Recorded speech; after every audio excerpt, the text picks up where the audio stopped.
You need to pray, mga kapatid. At salamat sa ating mga bisita ngayong umaga. Mahal po namin kayo, kaya kami natutuwa at nagagalak na kasama po namin kayo sa pagsasamba sa ating dakilang Panginoon. Ikalawang Tesalonica, 2 Thessalonians chapter 2, verse 13 to 14. 2 verses, mga kapatid.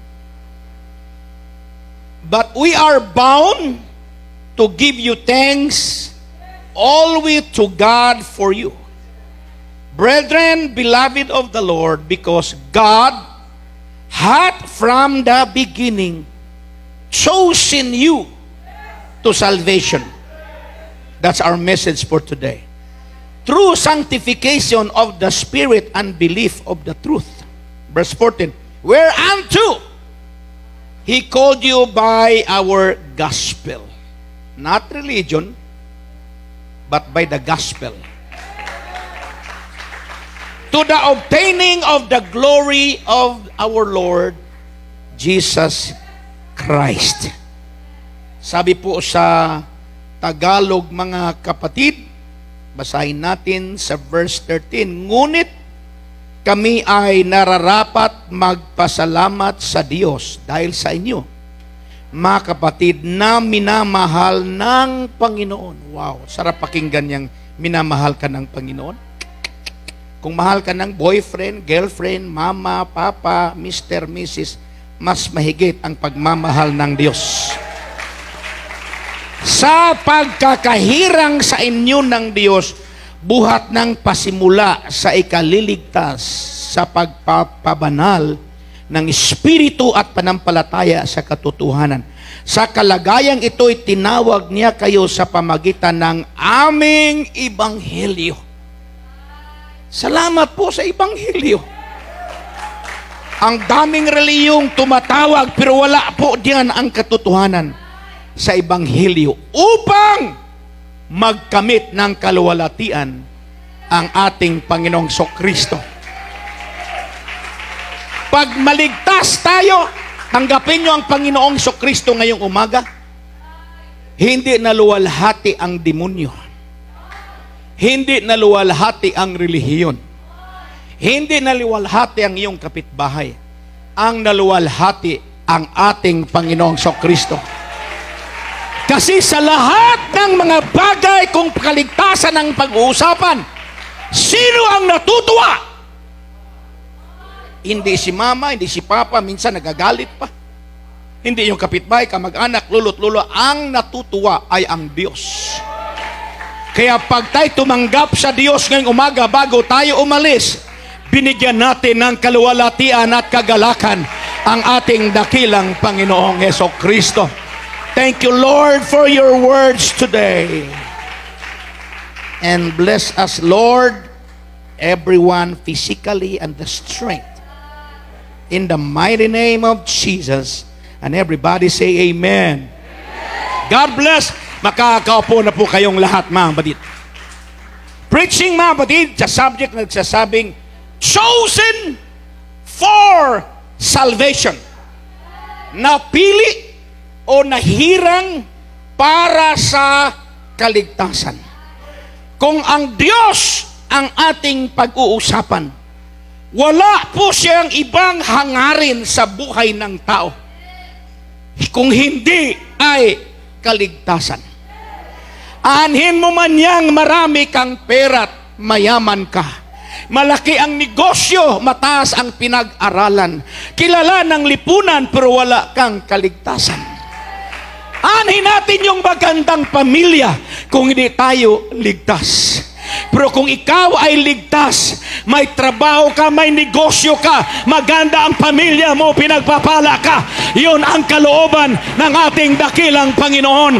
Hindi ka iligtas ng Diyos para maghirap, hindi ka iligtas ng Diyos para magdurusa, iligtas ka ng Diyos para ikaw ay maging masaya, pagpapalain at dakilain ng Panginoon. Why? Pag ang Diyos ang magpili, hindi ka mabibigo. Pupunuin ka ng kagalakan at tagumpay. This verse must be carefully studied to ensure that we understand what Paul is saying. Apostle Paul is obviously saying that we are chosen for salvation. Napakasarap pakinggan. Nabanggit ni Brother Ali kailang 7 billion not Filipinos population in the whole world. Di tayo marunong magbilang ng billions. Pero ang sa Diyos, simple lang yan.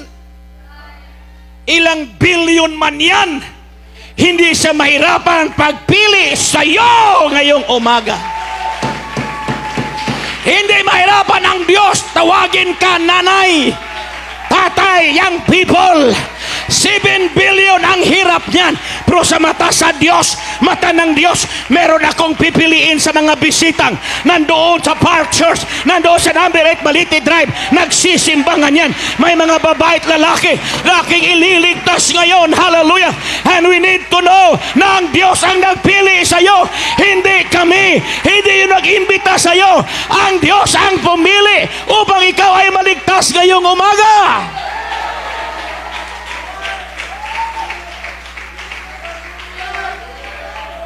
We need to determine how the ideas of salvation, sanctification by the Spirit, belief, and in the truth all related to one another. Salvation. Kung niligtas ka ng Diyos mula sa kasalanan, i-sanctify ka niya. Anong ibig sabihin ng sanctification? That is set apart. Ihiwalay ka sa mundong makasalanan. Yung dati mong sinasabing makamundo, papalitan ng iba. Yung ginagawa mong puro kasalanan, gagawin niya na bago sa paningin ng Diyos. Bakit po? Pag iligtas ka ng Diyos, ang Diyos na ang may hawak sa iyo. Hindi ka gumagalaw ayon sa relihiyon, gumagalaw ka ayon sa kalooban ng ating dakilang Panginoon. Anong sabi ng Diyos? Pag ikaw ay maligtas, hindi kita iwanan. I will not leave you, I will be with you even unto the end of the world. Kaya hawak ng Diyos ang iyong kamay, hawak ng Diyos ang iyong patutunguhan, hawak ng Diyos ang iyong kaligtasan. That's the truth. Hindi yung nag-enroll ka, nakabayad ka na ng tuition, bahala ka dyan kung mag-aral ka o hindi. But sabi ng Diyos, learn of me. Ibig sabihin, while you are walking, you need to learn on God. Matutunan natin nga ang Diyos, hindi ka pababayaan. Sa panahon ng sakuna ng Diyos, kahit sinabi ka ng awit kanina, dadaan ka sa ilog, hindi ka malulunod. Dadaan ka sa apoy, hindi ka masusunog. Bakit? May Diyos kang kasama, kaibigan. Come on, clap your hands to Jesus.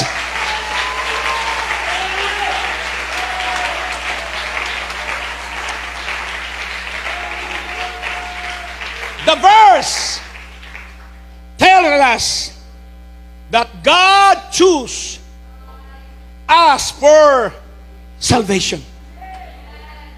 Mga bisita, nanay, tatay, magulang, ati, kuya, lulo kung meron man dito at lula. Ang sabi ng bersikulo, hinirang ka, pinili ka. Alam niyong pipiliin ka? Hindi po madali magpili. Sa mundo, disqualified tayo. Sa mundo, at least, kung may hiring, at least college graduate, speak English well, pleasing personality. Sa atin, wala pang English, displeasing personality. Na-displace. Kumbaga, walang lugar kalalagyan yung ating mukha.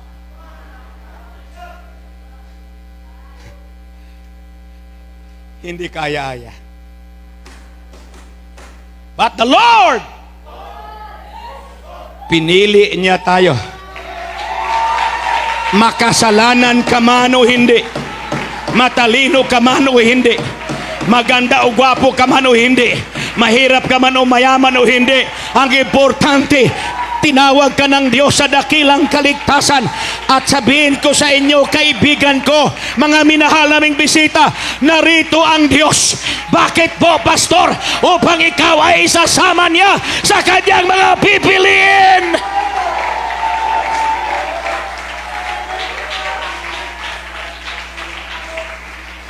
Oh, in Jesus' name. Salvation. Soter or sotera in Greek. Yan po ibig sabihin, mga kapatid, soter, sotera, soteriology, kung yan ay naging subject na. Anong meron kung naligtas ka? Merong deliverance. Kaya yung kanina nangyari sa ating kapatid na pinagaling yung kanyang bukol sa kanyang lalamunan, anong ginawa ng Diyos? Dineliver siya. Anong ibig sabihin ng dineliver? Pinalaya siya sa kanyang karamdaman. Kaya kung meron kang karamdaman sa iyong katawan ngayon, hanggat pinapangaral ang salita ng Diyos, maniwala ka lang. Palalayain ka ng ating Panginoon ngayon. Anumang panggagapos, pang-aalipin ng sakit at karamdaman, cancer man yan, high blood problem, heart problem, be delivered today in the name of Jesus. Shout in the name of Jesus. Deliverance. Isang salita lang, salvation, pero ang daming sakop. Preservation. Naka-preserve ka. Ano ibig sabihin ng preservation? Pagpanatili. Kahit ginugulo ka na ng kaaway, gusto ka nang hatakin palabas sa panampalataya, kahit binigyan ka na ng karamdaman, kaya mo parang manatili nanay sa Panginoon. Kahit dumaan yung pandemic, nanatili ka pa din. Why? Because we are being preserved. Preserved. Preserved.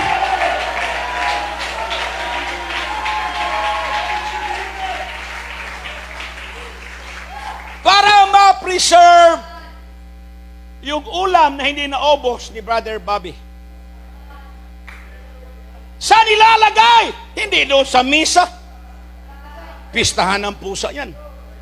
Kaya pag saan ka narating, pistahan ka ng pusa. Saan ilalagay yan? Doon sa kwarto? Mababaho sa loob. Maipis, papanis. Saan ilalagay? Sa refrigerator. Para ma-preserve. Para pag kinabukasan, initin mo lang yan, pakuluan ba uli kung kailangan, or prituhin uli, kain uli. Yun ang preservation. So saan tayo na-preserve? Hindi sa Pilipinas. Kasi magugunaw ang buong mundo. May lindol, may bagyo, may pandemic. Saan tayo pre-preserve ng Diyos? Sa kanyang iglesia. Saan ang iglesia, Pastor? Hindi ang simbahan. Paano ako ma-preserve? Tanggapin mo ang Panginoong Kristo. Dahil sino palang iglesia? Pag tanggapin mo si Jesus Christ, ikaw ang iglesia ng ating dakilang Panginoon. Paano ako makatitiyak niyan? Mateo 16:18 nagsasabi, sa ibabaw ng batong ito, Pedro, itatayo ko ang aking iglesia. Kahit pa ang pintuan, mga pintuan ng kamatayan. Come on, even the gates of hell, gates of death. Anong mga gates dyan? Nandiyan yung cancer, nandiyan yung pandemic, nandiyan yung disaster, nandiyan yung aksidente, nandiyan yung tragedy. But in the gates of hell,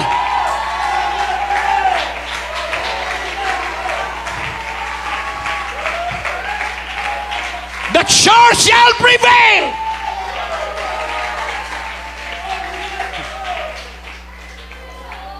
Ito yung hindi naunawaan ng mga kaibigan natin. Hindi po reliyon ang hanapan natin. Pag reliyon ang hanapin mo, papasok ka sa relihiyon.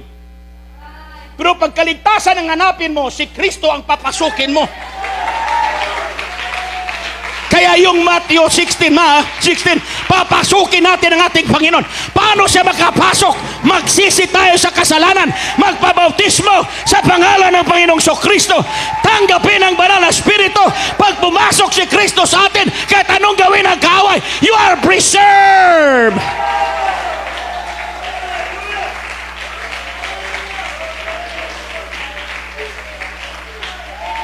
Sabi ng isang grupo na malaki, kilala natin sila politically and religiously.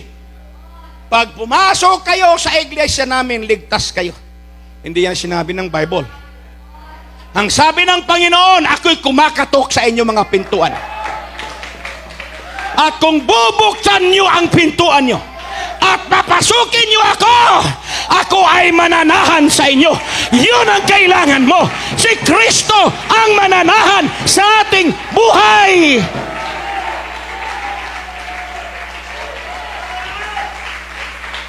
Pagtanggapin mo si Kristo sa bautismo, uuwi ka na ang demonyo ay umiiwas na. Uuwi ka na hinahawi ang daan. Bakit? Bakit, pastor? Anak ka ng Diyos eh.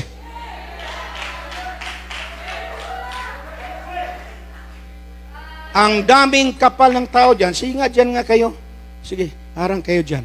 Sige, dagdagan pa ng 3. Tapos kailangan ko ng 3 din dito. 3 dito. Oh, 3, yan. Ako yung anak ng presidente. Nandito yung mga Presidential Security Guard, PSG. Anong gagawin nyo dyan sa nakaharang sa akin? Sige nga, anong gagawin nyo?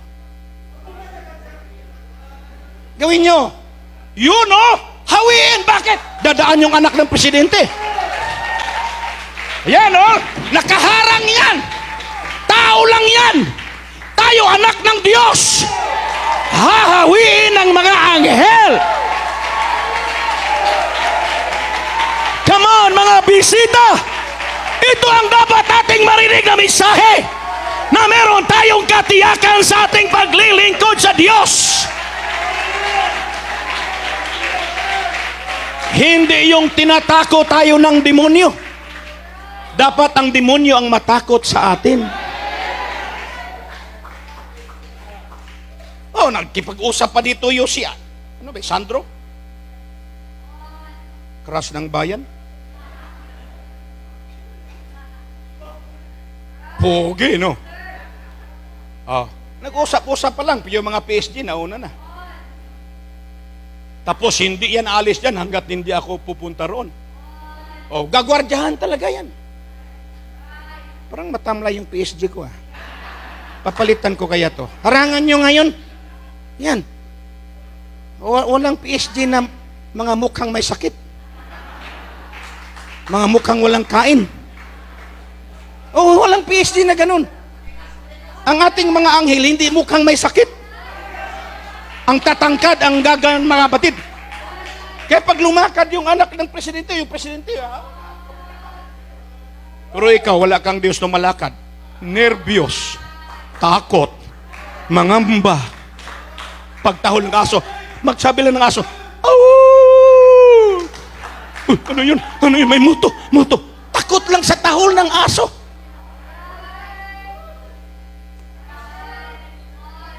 Pero kung may Diyos ka, kahit ilan pa yung kalaban mong nakaabang, ilan pang demonyong gustong mananakit sa'yo, huwag kang mag-alala.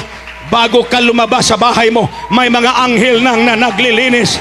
Amen, hallelujah. May anghel nang nagbabantay upang ikaw ay ingatan. Hallelujah. Hindi si Brother Lino, hindi ito siya. Anghel ng Diyos. Palakpakan natin ang ating mga anghel. Araw at gabi, nakaabang, nakagwardya, At ang mata ng Diyos nakatingin sa atin, kagaya ng preaching kaninang first service. Salamat mga gwardiya ko. Mamaya na ang bayad sa inyo. At kung di kayo mabigyan, ilista lang muna nyo. Preservation, soundness. Alam niyo anong soundness? Kalinisan. Sound mind, malinis na kaisipan. Sound heart. Lahat tayo may mga failures dito, mga bayan. Di tayo exempted dyan. Alam niyo yung Facebook, may biglang dadaan. Ma-attract yung attention mo sa pangit, karumal-dumal, at minsan doon nakaglue yung paningin mo. Payo para sa ating lahat. Napakahirap po. Kinakausap ko yung sarili ko. Pigilan mo at bantayan mo na hindi. Because I love my eyes. Listen. What if sa sige mong tingin yan, bigla ka na lang mabulag? It's a warning. Including me and all of us. Because we are not exempted about the work of the flesh and the lust of the eye. Di mo pigilan yan. Bigla lang dadaan sa screen. Ang problema, nung dinaan, hinahanap mo. Sabi na pa, pag tumingin ka, okay lang, pero inulit mo, may problema ka na. This is just a warning, ma'am. Sabi na isang pastor, di pa siya nagpastor, lalo sa Bible school. Yung girlfriend niya, meron ng girlfriend. Pareho kami lalaki, hindi ako, ha? Pinapasyal niya sa park. Inaakbayan, inawakan ng kamay, ninanakawan ng halik. Alam niyo, nang nangyari, nakapak siya ng alambre. Tumapon sa kanyang mata. Bulag ang kanyang mata. And he cried, but it was late. He repented, but it was late. Nabulag na siya. Kaya palaging sumasagi sa mind ko, I want sound mind. At ayaw kong nagtingin mga batid sa screen, tapos bigla na akong mabulag. Sabi nga nila, mas okay lang mabingi ka, wag lang ito. Dahil pag ito, you're like a walking dead. Let's protect our eyes. Tatay, nanay, young people, wala exempted yan. Pastor, keep your eyes sound. I'm not saying this because I am good on that. I'm working. I'm fighting. Mas maganda yung magsabi tayo ng totoo kaysa magpakunwari tayo na hindi. Na number one din kayong nanonood dyan. Huwag nating antayin, pastor, ipag-pray mo ako dahil hindi na ako makakita. Ano bang ginawa mo? Ba't ka nabulag? Anong ginawa mo? Pastor, nanood lang ako. Anong pinanood mo? Hindi ko alam, pastor. Hindi mo na alam. But it's time to stop before anything else will come. Clap your hands to Jesus. Soundness. Pag naligtas ka, bisita, ano pa? Prosperity. Pagpapalain ka. Salamat sa Panginoon, walang mga anak ng Diyos na naghirap kagaya ng iba. Kung hindi pa man dumating sa iyo ang pagpapala, hindi kayo kagaya kay Sister Nora na meron na silang kundo. Sister Wing nagpataas na ng bahay. Kung di mapigilan, abot sa langit yung bahay na itatayo. Bakit ganon? Dahil ligtas eh. Kung hindi pa nangyari sa inyo yan, ay iangat yung bahay nyo, palakin pag ganin. Mag-antay ka lang. Mag-antay ka lang. Si Father Lando, meron ng unit doon sa Bulacan. Basta marunong lang mag-antay. There's blessing in waiting. There's no blessing in complaining. There's no blessing, mabatid, sa mga taong di makapag-antay. Kayo rin ang kasunod niyan.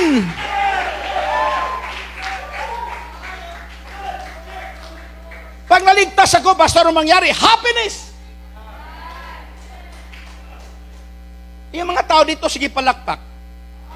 Bakit sige sila palakpak? Masaya eh.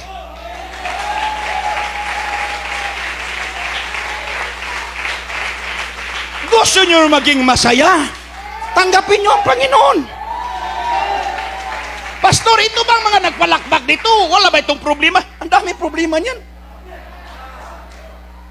Marunong sila kumain ng problema. Kaya ang problema ngayon, namumblema lang sa kanila. Hindi tayo magproblema sa problema. Hayaan natin yung problema, mamumblema sa atin.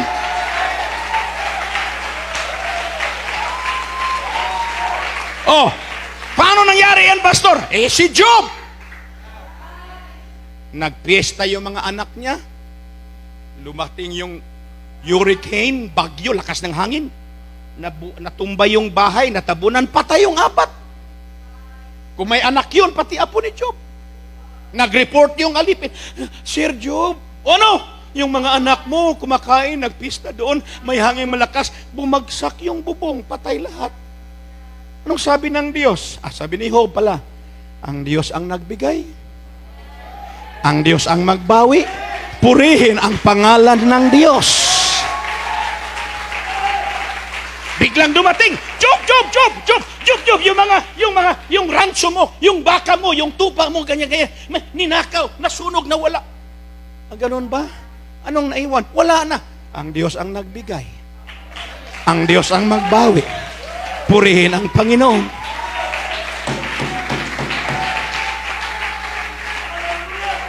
Ngayon si Job nang inatake ng kaaway. Buong katawan, puro pigsa. Alam niyo yung pigsa, napakakirot. Lalo yung pigsa mo nasa likuran, paano ka umupo? Nasa talampakan, paano ka tumayo?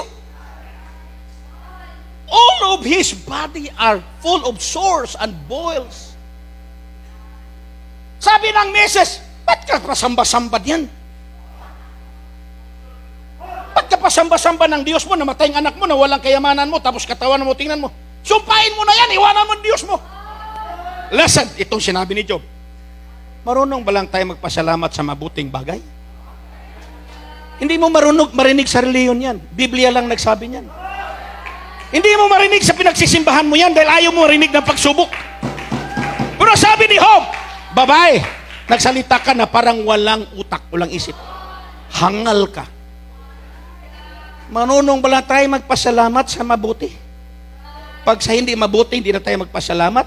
Anong sabi ni Job? Purihin ang pangalan ng Diyos. Kahit kunin pa ng Diyos ang buhay ko, purihin ko pa rin siya. Alam nyo ano nangyari? Yung problema ni Job, tinanggap niya na parang hot cake. Parang siupaw. Parang ice cream. Nung dumating, kinain, nilunok. Ngayon ang problema, namubrima na. Anong gawin ko kay Job? Yun ang dapat mangyari sa problema. So anong nangyari, Pastor? Yung problema, lumayas kay Job. At ang sabi ng Biblia, pinagpapala si Job, yung kayang kayamanan, triple, quadruple, mga kabatid, hanggat sa 4 na generation, nakita pa niya, bakit? Diyos ang may hawak sa ating buhay. Kahit sinira ka ba ng druga, kaya kang baguhin ng Diyos. Sinira ka ng bisyo, kaya kang baguhin ng Diyos. Kamatayan nga, hindi nakapigil kay Job eh. Kaya kailangan natin, mga kapatid, soundness, prosperity, happiness, rescue. Sa totoo lang, lahat tayo, kung di lang kay Kristo, nandoon na tayo sa impyerno. Ano sabi ng Biblia? Makinig, mga kaibigan. Mayroong malapad na daan at makitid na daan. Sa malapad na daan, maraming lumalakad. Ngunit ang dulo noon ay kapahamakan. Kumbaga, impyerno. Meron ding makitid na daan. At kakaunti lang ang nakasumpong. Ang mga lumalakad doon, naghihirap. Kailan makapasok. Hindi madali. Hindi madali. Minsan mapaatras ng kunti, pero nagsumikap. Hinihila yung paa para makapasok. Merong hinahawi para makapasok. Pinisikap kasi masikip. Kailangan i-reduce ang katawan para makapasok lang. Pero ano ang dulo noon? Buhay na walang hanggan.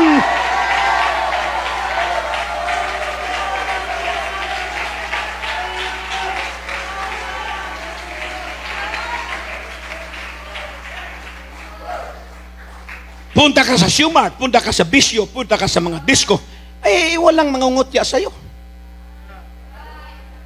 Marami magsabi, pwede sumama dyan? Pwede bang palibre dyan? O marami pupunta sa disco, ang lahat-lahat. Pero pagpunta ka ng simbahan, kagaya sa mga bisitan dito ngayon, pag uwi sa inyo, maraming nangungutya. Yun ang masikip na daan. Kutyain ka. Oh, Pentecostal ka na, no? Sumama ka sa Pentecostal.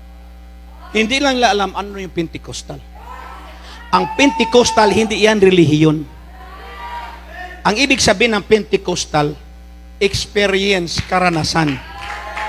Sa mga taong tumanggap sa Diyos, na puspos ng banal na Espiritu. Yun ang ibig sabihin ng Pentecostal. Pag ikaw ay tumanggap sa Diyos ngayong umaga, mapuspos ka ng banal na Espiritu. Hindi ka ordinaryong tao. Ang tawag sa iyo, taong may karanasan sa Espiritu ng ating Panginoon. Mahirap po. Mamaya, imbitahan kayo sa harapan. Sinong tatanggap sa Panginoon? Pipigilan ka ng katabi mo. Huwag tayong tumanggap sa Panginoon ngayon. Huwag. Pero kung sabihin ng kapatid ng katabi mo, punta tayo sa Shumart mamaya. O sige, buta tayo.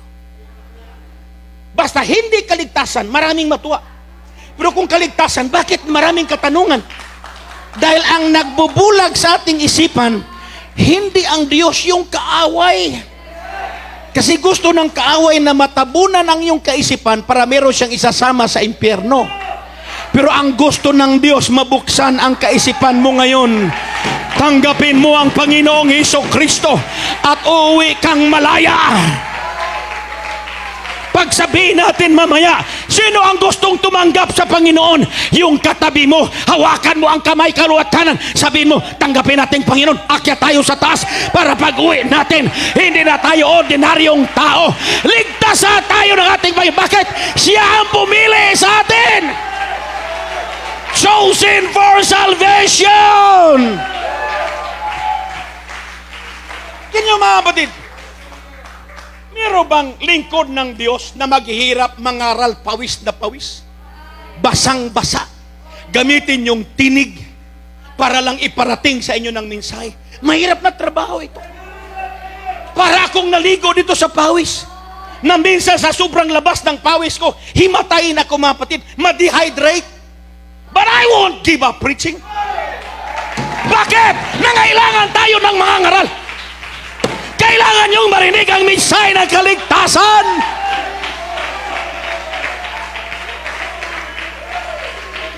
Why? Para maranasan ninyo ang kalayaan. Kasi maranasan niyo ang pananatili. Maranasan niyo ang kalinisan. Maranasan niyo ang pagpapala, ang kagalakan, ang pagligtas, ang general well-being na maging maayos ang ating mga pamilya. Papayag ka ba na pag-uwi mo sa bahay, adik yung anak mo? Papayag ka ba tayo na pag-uwi mo sa bahay mo, nagsusugal yung iyong mga anak? Tapos may pulis na huhuli sa anak mo. Papayag ka ba sa ganyan? Sino ang may gawa niyan? Si Satanas. Pero ang Diyos na dito ka, pinili ka para maligtas.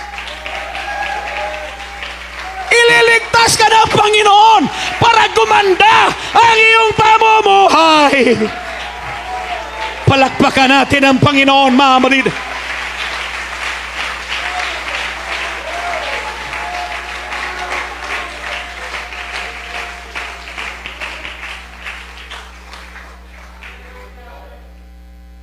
I will skip another screen. Here we see, hanapin nyo diyan sa screen please, that salvation is far broader than forgiveness. Ang kaligtasan ay mas malawak kaysa pagpapatawad. Mangumpisal ka. Nagkasala ko ng ganito. Ganito. Ganito. Anong gawin ko? May bulong sa'yo. Gawin mo ito. Gawin mo ito para mapatawad ka. Palagay na lang natin, totoo, pero hindi totoo yan. Kasi walang tao makapagpatawad sa kasalanan maliban sa Diyos. Sabihin natin, dahil inutusan ka na gawin mo ito, pinatawad ka. Aanin mo ng pinatawad ka, pero hindi ka ligtas. Mas maganda yung pinatawad ka ng Diyos at niligtas ka ng Diyos. Kung kaligtasan ang pag-uusapan, mga minamahal, Diyos lang ang makapagligtas.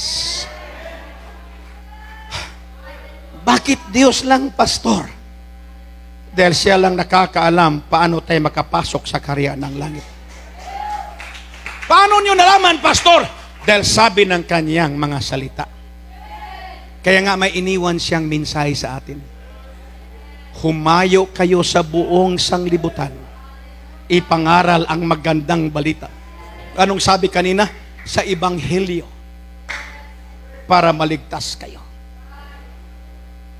Kaya kung gusto ko lang mapatid, tuwing mensahe na napakaganda, magpabautismo uli. Para siguradong kaligtasan. Kaso lang, di na pwede, isang bautismo lang. Si Brother Bobby palang gusto magparibaptize. Bigyan nyo ng baptismal robe mamaya yan.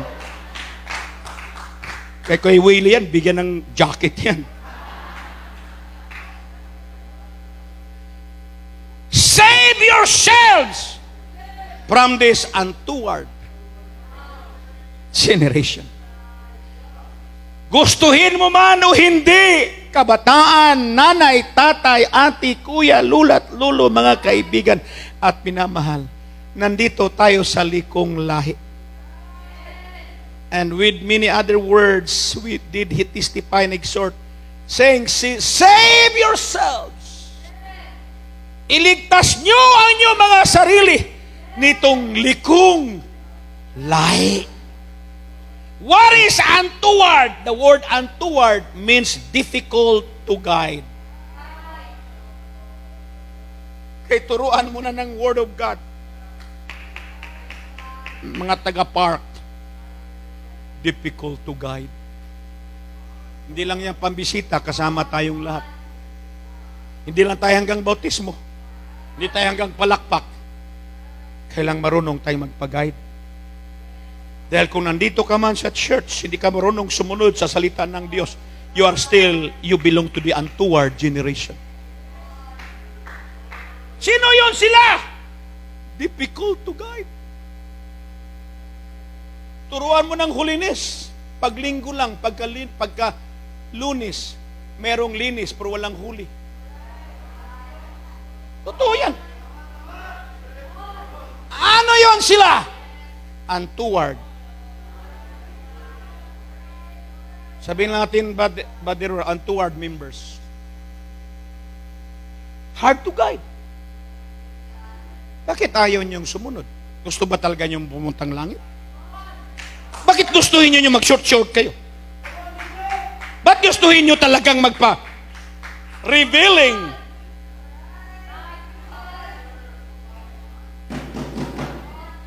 Gumagaya kayo sa mundo. If you love the world, the love of the Father is not in you. Pero ginusto. Anong tawag sa inyo? Untoward, difficult to guide. Yun yung ating generation ngayon. Incorrect! Wrong! Masama! Hindi ka nais-nais, suwail, hindi mabuti, likong lahi. Kaya ano sabi ni Apostol Pedro, iligtas ninyo ang inyong mga sarili. Come on, let us save ourselves. Binigay na ng Diyos ang lahat. Bakit hindi tayo baligtas?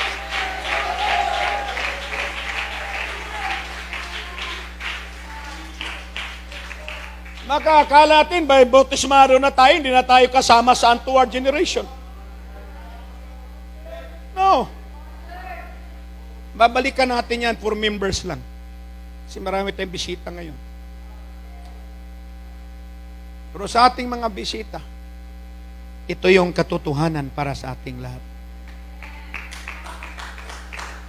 Kahit nakita naman yung takbo ng mundo ang gulo. Kahit sino pang magpresidente ng Pilipinas at ng Amerika. Sa ating Senado, Kongreso, sa justice system, ang gulo. Di mo na maintindihan. Sila lang nag-away-away ngayon. Kaya nga, kahit sino ilagay dyan, wala na din. Pero kung ilagay mo ang Diyos sa puso mo, tanggapin mo siya ngayon. Hindi natin tinitingnan sinong nakaupo sa pamahalaan. Ang tinitingnan natin, may Diyos tayo. Anong mangyari sa sanglibutan? Anong mangyayari sa economy? Anong mangyayari sa education? Anong mangyayari sa employment? I am safe! Clap your hands. This generation is losing the relationship with God. But there is a church.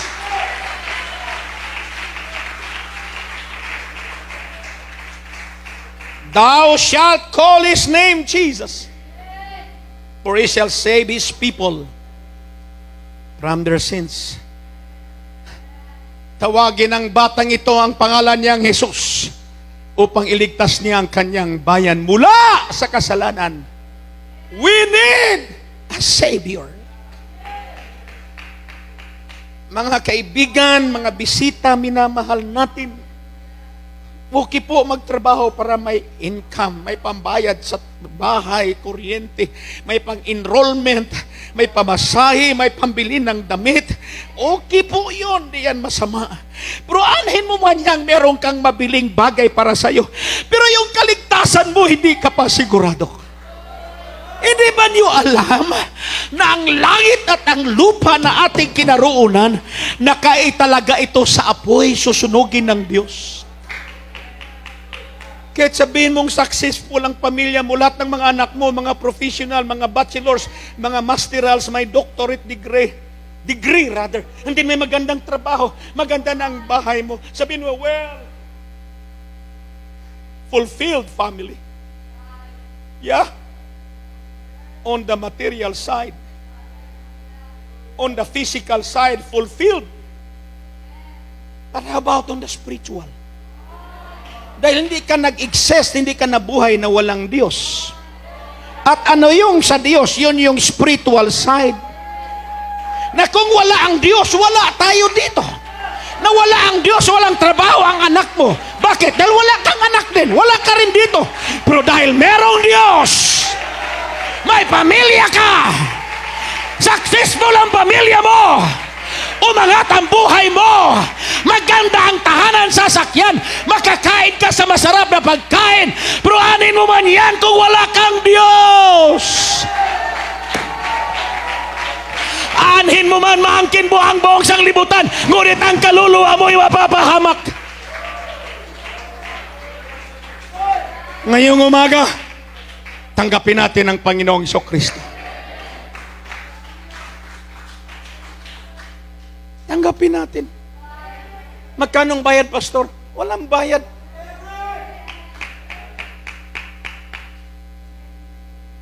Anong gawin ko? Tanggapin mo lang siya. Merong tubig dyan. Ilulubog ka doon, simbolo ng paglibing sa kamatayan. Bakit, Pastor?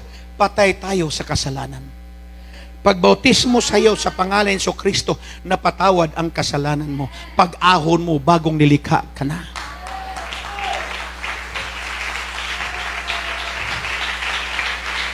We need a Savior. Kaya anong gawin natin kung kailangan kong kaligtasan?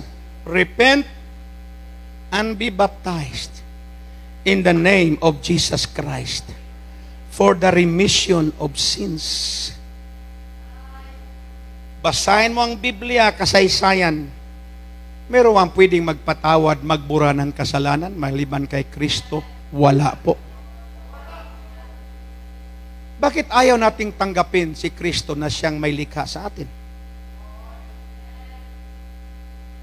Sinong may likha sa sanglibutan?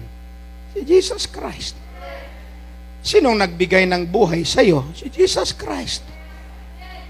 Bakit buhay ka pa ngayon? Dumaan yung pandemic, niligtas ka, iningatan ka. Sino? Siya rin. Ngayon, ang kahilingan niya, magkaroon kayo ng relasyon. Sa panahon ng sakuna, aksidente, karamdaman, Panginoong Hesus, tulungan mo kami. Pero sabi ng Matthew City 21, hindi lahat na tumatawag sa akin. Many shall call in my name that day, but I will tell them, depart. I knew you not. Maraming tatawag sa aking pangalan. Jesus, pinagaling, nagpagaling kami ng sakit. Nagsalita kami mga wika, bigatin. Pero sabi ng Panginoon, hindi ko kayo kilala. Umalis kayo. Anong kailangan natin sa Diyos? Relasyon. Paano ako magkaroon ng relasyon sa Kanya, Pastor? Tanggapin mo siya. Ito si Brother Dante. Si Brother Samolde. Pareho silang tatawag ngayon ng hingi ng tulong. Ito anak ko. Ito hindi ko anak. Pero dahil pwede akong tumulong, tatawag siya. Sabay kayong dalaw, sabi niyong, tulungan niyo po ako, Pastor. Sabay! Sinong puntahan ko? Yung anak ko o yung iba? Yung anak. Yung anak. Yung tumanggap lang sa akin sa bautismo sa pangalan. Kaya ang sabi ng Panginoon, hindi lahat sa akin ay tatawag, ay aking papansinin. Dahil anak ko siya. Siya ang aking uunahin. Pastor, ano ibig sabihin? Kahit ba hindi tumanggap sa iyo, tulungan mo. Sabi ng Biblia, umalis kayo, hindi ko kayo kilala. Marunong kayo tumawag sa akin pag may problema kayo. Marunong kayo tumawag sa akin pag nagkasakit kayo. Marunong lang kayo tumawag sa akin pag may lindol. Marunong kayo tumawag sa akin pag may mag-aksidente. Marunong kayo tumawag sa akin pag may sakuna. Yun naman talaga nangyari. Nung naglindol sa Abra, sabi ng ating kapatid, tinawagan ko si Brother Bert, kumusta dyan? Pastor, lakas ng lindol. 7 point something. Umuuga, pero salamat sa Panginoon, wala nangyari sa bahay. Ano nangyari sa kapitbahay? Sumisigaw, tulong Panginoon, tulong. Yung mga bahay, nasaan sila ngayon, Brother Bird? Nasa labas lang, di makapasok sa bahay. Siyempre, ang atupagin ng Diyos, yung mga may relasyon sa Kanya. Ang kailangan natin, mga kaibigan, mga bisita, ang kailangan natin, hindi relihiyon. Ang kailangan mo ngayon natin, relasyon sa Diyos. Kaya tingnan yung ating kapatid kanina. Noong nag-pray tayo ng healing, pinagaling siya ng Diyos. Bakit? Ang hinahanap ng Diyos ngayon sa atin, hindi pa siya tumanggap sa Diyos, pero meron siyang panampalataya na nung pinag-pray natin, pinagaling siya ng ating Panginoon. At ngayon, sister, dahil pinagaling na ang iyong katawan, pagalingin din niya ang iyong kaluluwa, kaya tanggapin mo ang Panginoong Kristo para mapatawad tayo sa ating mga kasalanan. Matagal na tayo dito sa mundo, wala pa tayong relasyon kay Kristo. I'm closing, Mahamad. 5 minuto na lang natira sa akin. Bakit kailangan natin? Ano yung sunod na verse? Tingnan nyo. Yan, tingnan nyo yan. Nung nangaral sa Apostol Pedro, tinanggap ang salita ng Diyos. Merong 3,000 ang nagpabaptize. Kanina sa ating listahan is 71. 6 yung mga bata. 3,000 nagpabautismo. 71 na mga adult. Ang gusto ng Diyos ngayon, magpabautismo kayong lahat.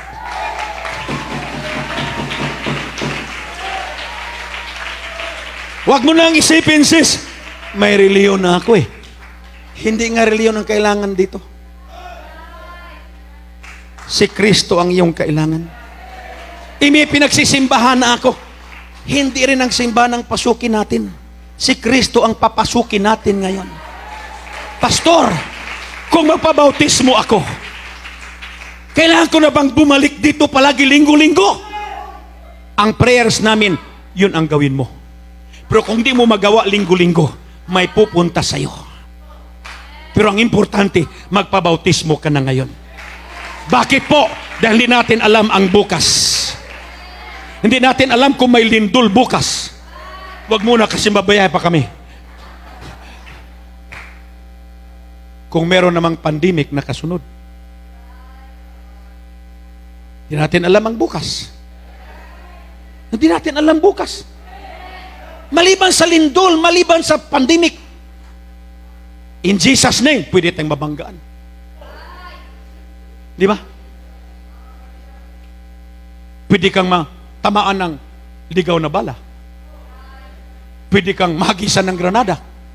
Sino nakaalam sa bukas natin? Wala.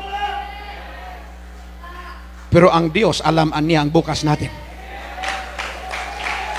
Ang ibig kong sabihin,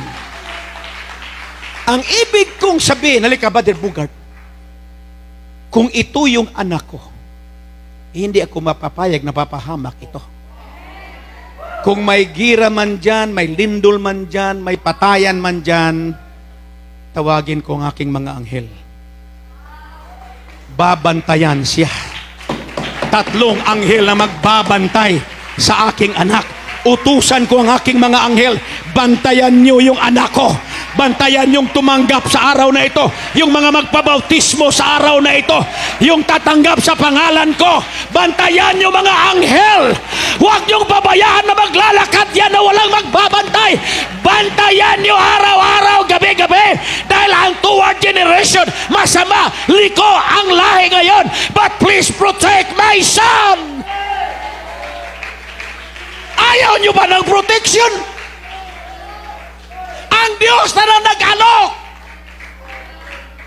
Anong sabi ni David? Surely, goodness and mercy shall follow me.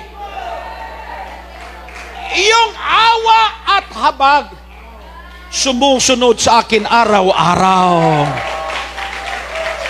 Saan ang galing yan? Galing sa Diyos. The beginning of sorrows and solar disorder. Bakit gusto ng Diyos na maligtas tayo ngayon? Matthew 24:7. For nation shall arise against nation, kingdom against kingdom, and there shall be famines and pestilences and earthquakes in diverse places. All this are the beginning of sorrows. Biro mo yan, kaharian laban kaharian. Nangyari yan sa Middle East ngayon. Bansa laban sa bansa, nangyari yan doon. Yung Ukraine, yung Russia, ano yan? Nation against nation. Kingdom against kingdom. Sa Saudi, ba't tuloy-tuloy ang mga problema? Anong sunod pag may gera? Kagutuman. Iba't ibang uring sakit. Ano pa? Mga lindol, earthquakes. Wala nang tigil ang lindol ngayon sa iba't ibang dako. Ano yan, Pastor? Pasimula pa lang yan sa kalungkutan. Pero, pag may Diyos ka, may kalungkutan ang sanglibutan. Pero ang mga anak ng Diyos, nagpapasalamat sa katuparan ng mga salita ng Panginoon. Next slide! And there shall be signs in the sun and in the moon. Katatapos lang ng lunar eclipse. Pulang-pula yung buwan. Sunod-sunod na lang yan, pulang-pulang buwan. Ginigising tayo. Dapat sa gabi tulog ka na, pero ginulat ka sa buwan. And the stars, and upon the earth, distress. Alam yung distress? Pagkabalisa. Perplexity, and the sea and the waves roaring. Ano yan? Ugong at mga daluyong ng dagat. Ano yan? Tsunami. Tidal waves. Aywan ko, saan kami na lugar, mga kapatid, nung nag-ikot kami? Nung bumagyo sa Florida? Parang binura. Bumagyo noong, hindi tayo masyado, pero yung mga Maguindanao, binura yung mga bahay doon. Hindi pa yan! Ano yan? Pasimula pa lang sa kalungkutan. Pero hindi tayo nag-antay sa kalungkutan. Ang inantay natin ay ang kaligtasan mula sa Panginoon. Next verse. Men's hearts failing. Himatayin sa takot. Men's hearts failing them for fear. Ano mangyari? Himatayin sa takot. Sa sobrang nervyos. Pangamba, kalungkutan. And for looking for those things which are coming on the earth, the powers of heaven shall be shaken. Ang tawag niyan sa prophecy, solar cataclysm. Disorder in the universe. At habang nagkagulo ang sanglibutan, and then shall they see the Son of Man, Jesus Christ, yung tatanggapin mo ngayong umaga, yung magpabautismo ka sa kanyang pangalan. Kaya kailangan nating mangaral about Jesus Christ. Babalik siya para kukunin tayo.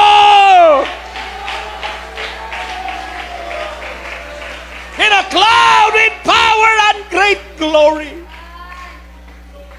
Next verse. And when these things begin to come to pass, dahil mangyari talaga yung mga bagay na sinasabi ng Biblia, then look up! Lift up your heads, for your redemption draweth nigh. Kapag mangyari na mga bagay na ito, may mga lindol, may mga gira, may mga kamatay, may mga kagutuman, may mga iba't ibang uring sakit, magkagulo ang buong mundo. Huwag kang matakot, bisita. Tumingin ka lang sa itaas. Itaas sa iyong ulo dahil ang iyong kaligtasan ang darating. Hindi ka pahamakan para sa iyo. Kaligtasan para sa iyo. Why? We are not chosen for destruction. We are chosen for salvation.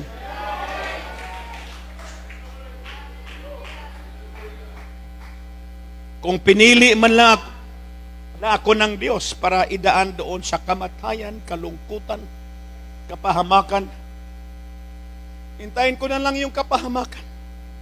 Hindi na ako maglingkod sa Diyos ngayon. Kasi ganoon din, maglingkod ako ngayon, may kapahamakan pa pala. Hindi doon na lang ako. Pero hindi. Pag magpasimula na mangyari yan, huwag kang mag-alala. Tumingin ka na. Ang kaligtasan mo ay malapit na. Hallelujah. In the name of Jesus. Come on, hallelujah. In the name of Jesus.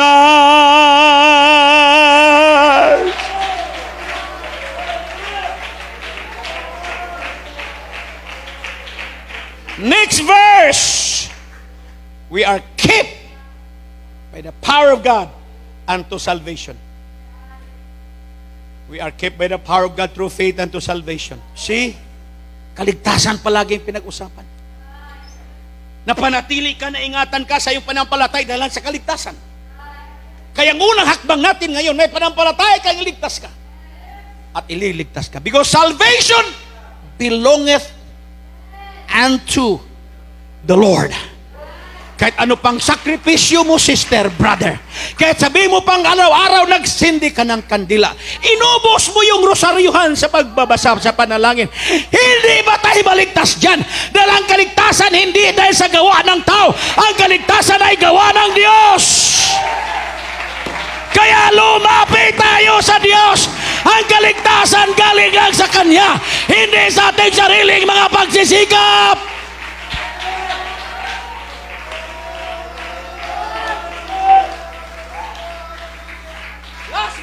Last verse and we will close. Ye that believeth and is baptized shall be saved, but he that believeth not shall be damned. Siyang nanampalataya at mabautismuhan ang siyang maliligtas. Ngunit ang hindi sumasampalataya ay parurusahan. Ang tanong ko ngayon, saan tayo pupunta? Sa kaligtasan o sa kaparusahan? Huwag tayo magkamali. Sa kaligtasan po tayo. Namuhay tayo sa likong lahi. Baluktot. Masama. Magulo. Pero may Diyos na nagmamahal. Taas natin ang ating mga kamay sa Panginoon. Pwede bang palakpakan natin ang ating dakilang Diyos? Come on, hallelujah.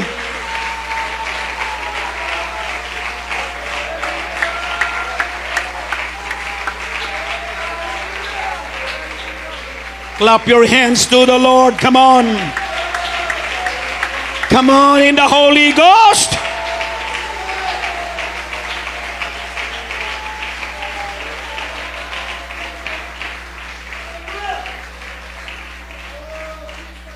Chosen for salvation.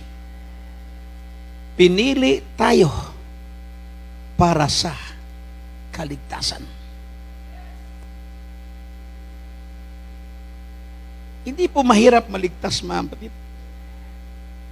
Hindi mo na kailangang lumuhod pa gamit yung tuhod mula sa pintuan hanggang altar. Pinapahirapan mo lang yung sarili. Binayaran na ng Diyos lahat sa cross ng Kalbaryo.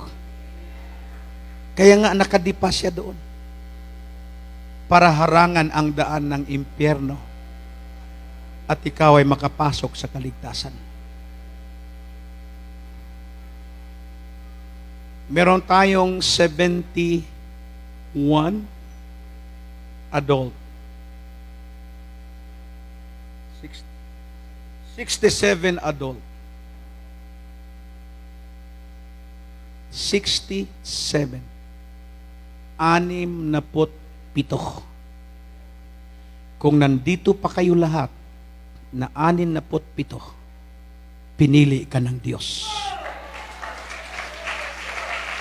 Hindi ako ang pumili at maghirang.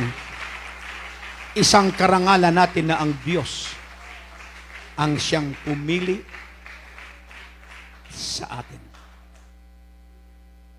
Lumapit kayong lahat na mga bisita dito sa harapan. Sige po, manalangin kami sa inyo.